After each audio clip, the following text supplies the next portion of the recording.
현대 이집트 수도 카이로에서 남쪽 20km 떨어진 나일강 서안에는 고대 이집트의 수도 멤피스가 있었습니다. 고대 이집트는 크게 고왕국, 중왕국, 신왕국 시대로 나눌 수 있는데 멤피스는 고왕국 시절의 수도로 제6왕조 시대까지 번영했죠. 이곳은 많은 사람들이 모여들고 번화한 곳으로 각 지역에서 여러가지 물품이 교환되며 무역이 활발하게 이루어지기도 했습니다. 멤피스 주변에는 이집트에서 오래된 여러 무덤 유적지가 발견되고는 했는데 멤피스에 거주하던 파라오들은 처음부터 무덤을 피라미드로 짓지는 않았죠. 제1왕조와 제2왕조 시대의 무덤은 벽돌을 이용하여 직사각형으로 지었는데 이 무덤은 마스타바라고 불렸습니다. 마스타바는 일반적인 분묘와는 달리 사람이 살 수 있는 듯한 집 같은 느낌을 주었는데 시신을 두는 것 이외에도 살아있을 적에 사용하던 물건들을 보관할 수 있었으며 벽에는 벽화와 조각들로 장식되었습니다. 하지만 그 시절에도 사람 사는 세상에는 도둑과 도굴꾼들이 많이 존재했기 때문에 마스타바 안에 보관했던 왕의 물건들은 금세 도둑맞고 없어지면서 보안을 신경쓰기 시작했죠. 이제 왕족은 무덤에 대해 새롭게 고민하기 시작합니다. 멤피스 근처 사카라 사막에는 많은 수의 피라미드가 세워져 있는데 그중 가장 오래된 것은 제3왕조 2대 왕이었던 조세르 왕의 피라미드였습니다.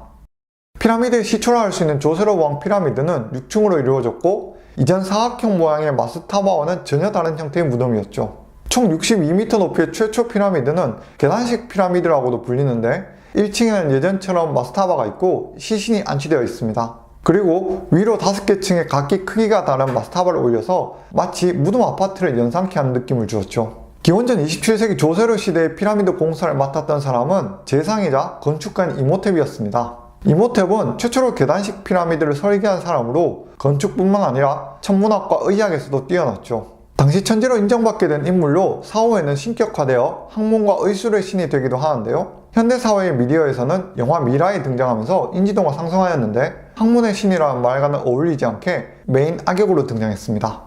이는 왕의 물건을 훔쳐가는 도굴꾼들에게 소문이 퍼지는 과정에서 사자의 안녕을 방해하는 자, 왕의 잠을 깨우는 자에게는 이모텝의 저주를 받으리라 라는 내용으로 인해 이모텝의 저주라는 측면이 좀 더 부각되었다고 추측해 볼 수 있을 것 같습니다.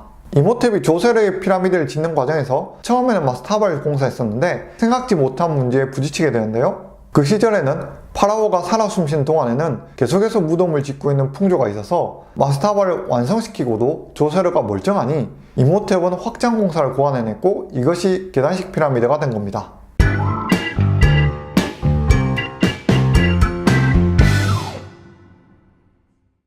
고대 이집트 고왕국 시절은 제3왕조부터 제6왕조까지의 시기를 뜻하는데 그중 제3왕조의 2대 왕인 조세르가 죽고 3명의 왕을 거쳐 스네프루 왕이 가서는 새로운 제4왕조를 맞이합니다. 스네프루는 정통 계승자가 아니라 사위였기 때문에 새로운 왕조가 열리게 된 거죠. 기원전 2613년부터 기원전 2500년까지 존속된 제4왕조는 스네프루 왕부터 총 6명의 왕이 통치했는데 이 시기는 이집트 고왕국의 황금 시기로 불리게 됩니다. 스네프루는 야심이 있었던 왕으로 이전에 세워졌던 계단식 피라미드에 만족하지 않았습니다. 오랫동안 기억되고 싶어서 새로운 형식을 시도하는데 바로 사각뿔 피라미드 건축에 도전하였죠. 내부에 좁고 높은 계단식의 건축을 쌓아 올리고 외부에 벽돌을 덧붙여 사각뿔로 마무리하는 계획을 세웠지만 횡력에 약한 작은 벽돌로 인해 새로운 시도는 건축 도중 무너지게 됩니다. 스네프루와 건축가들은 고민에 빠졌고 벽돌보다 더 크고 단단한 돌을 사용했지만 이번에는 하중 때문에 돌에 금이 가기 시작했죠. 그래서 급하게 주변에 돌을 더 쌓아 바닥 면적을 늘렸더니 굴절 피라미드를 완성하게 됩니다. 하지만 굴절 피라미드에 만족하지 못했던 스네프루와 기술자들은 다시 고민을 하기 시작했고 내부에서 엄청난 하중을 견디기 위해 천장 역시 역계단식으로 쌓게 되고 결국 레드 피라미드라고 하는 붉은 피라미드를 완성하게 되죠. 고왕국 시절의 제4왕조를 황금 시기로 부르는 것은 스네프루와 같이 한 명의 왕이 3개의 피라미드를 건설할 만한 자원과 인력 동원할 수 있었던 경영 상황에 두고 있습니다. 고대 그리스 역사 헤로도토스는 피라미드를 노예 20만 명이 건설했다고 기록했지만 현대 학자들은 노예가 아닌 농부들이 농사를 지을 수 없는 기간 동안 일자리로 대체되었다는 것에 무게를 두고 있습니다. 이에 대한 근거로는 노동자들이 피라미드 내부 곳곳에 적어놓은 낙서를 통해 알 수 있었는데 오늘은 수당을 얼마 받았다. 감독관과 싸워서 근무를 며칠 나가지 않았다. 그래서 아내가 집에 있지 말고 나가서 돈 벌어 와라는 등의 내용들이 적혀 있었죠. 또한 근무 출석 현황판이 있었는데 결근 사유로 병결이나 과음 등의 이유가 있었다고 합니다. 스네프르의 사후에는 대를 이은 왕으로는 쿠프, 제네프레, 카프레 등이 있었는데 쿠프, 카프레, 멘카우레로 이어지는 대피라미드는 세계 문화유산으로 지정되어 기자의 거대한 피라미드 단지를 남겼죠. 이 때문인지 평소에는 농사를 짓고 농사를 짓지 않는 기간 동안에는 무덤을 건축하는 단조로운 삶의 패턴이 이어졌고, 아이러니하게도 거대한 공동 프로젝트로 목적이 비슷한 사람들의 사회 시스템 속에 큰 갈등 없이 평화의 시대가 이집트 제4왕조 동안 지속되게 됩니다. 특히 기원전 2570년경에 건축된 쿠프의 대피라미드는 약 140m로 아파트 45층 정도의 높이로 기원 후 1300년까지 약 3000년 동안 세계에서 가장 높은 건물이 되었죠.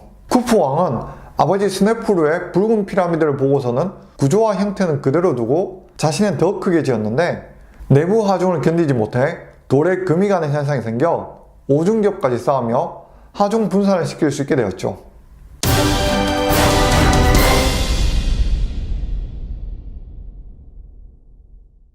고대 이집트 중에서도 초기 시대라 할 수 있는 고왕국 시절에 지어진 피라미드는 많은 사람들의 관심을 받으며 외계인이 내려와서 만들었다는 등의 추측들이 나오기도 했지만, 이에 대해 대다수의 학자들은 당대 이집트의 능력으로 충분히 피라미드 건설이 가능했다고 합니다. 이집트인들은 해가 지는 쪽에 사후세계가 있다고 믿어 먼저 강의 서쪽의 장소를 정하고 무거운 돌을 끌고 와도 무너지지 않을 지면이 단단한 땅을 골라서 기술자들이 설계도를 그리기 시작했습니다. 여러 피라미드의 내부 구조는 똑같지만 않아서 각기 다른 구조를 지니고 있었지만, 그럼에도 공통적인 부분은 입구가 북극성을 향하도록 지었던 겁니다. 아직 나침반이 나오려면 기원 후 220년은 되어야 중국에서 처음 발명했을 텐데 이집트인들은 어떻게 북극이라는 방위를 측정했을까요? 먼저 동쪽 하늘에서 별이 뜰 때 벽에다가 별의 위치를 표시한 후 밤새도록 별을 쫓아서는 별이 질 때도 벽에 표시를 합니다. 그리고는 자신이 서 있던 원의 중심까지 선을 그어 이등분을 만들고 동쪽과 서쪽 사이의 중간 지점은 북쪽이라고 판단했죠. 돌을 공급해야 할 채석장은 상당히 멀리 떨어져 있었는데 중간에 나일강으로 건널 수 없었지만 되려 강의 범람을 이용하여 뗏목으로 돌을 계속해서 이동시킬 수 있었고, 이런 식으로 하루에 10만 개도 넘는 석재를 이동시켰다는 기록도 있습니다. 지하실을 만든 다음에는 경사를 이용해서 밧줄로 묶은 돌을 끌어올리고 나무망치나 매우 단단한 돌로 만든 구슬 등을 이용한 작고 정교한 도구들로 꼼꼼한 과정을 거쳐 거대한 피라미드를 완성하게 되었습니다. 당시 이집트 건축술에 대단했던 점은 무게가 1톤이 넘어간 단위의 돌들을 100m 넘게 쌓아 올린 부분도 있지만 부실 공사가 아니어서 4000년이 지난 지금까지도 그 모습을 그대로 유지하고 있다는 점이죠. 피라미드의 외벽에 이용된 석회석은 보통 2톤 내외로 계산되고 있으며 경사로와 둥근 나무 등을 이용하면 한 번에 10명 정도의 사람이 붙어서 끌어올렸다고 합니다. 실제로 미국의 한 대학의 건축학과에서도 피라미드 건축 실험으로 30-40명의 인원으로 3주 만에 거대한 돌을 이용해 8층짜리 피라미드를 완성시킨 적이 있다고 하는데요. 피라미드 주변의 무덤이나 여러 자료 등에 의하면 건설에 동원된 주민은 1만 명 정도라고 하는데 230만 개 정도 돌들의 피라미드는 7년 정도 계산이 나오지만 농왕기에만 건설되었다는 점을 생각한다면 수십 년은 걸렸을 거라고 추측할 수 있죠. 피라미드는 높게 하나만 지어졌는 것이 아니라 주변에 여러 구조물도 함께 있었습니다.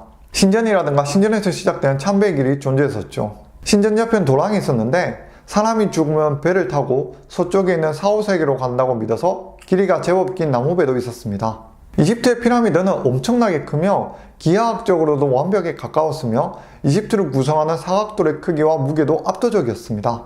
이는 당대 이집트인들 뿐만 아니라 현재까지 약 4000년이 넘는 시간이 되도록 많은 사람들에게 깊은 인상을 남겼죠. 특히 쿠프왕의 대피라미드는 기원전 2560년에 146m를 달성했다고 하니 그 후로 3871년 동안 가장 높은 건축물이었으며 기원 후 1311년이 되어서야 영국의 링컨 대성당의 첨탑이 피라미드보다 높게 건설이 되었습니다.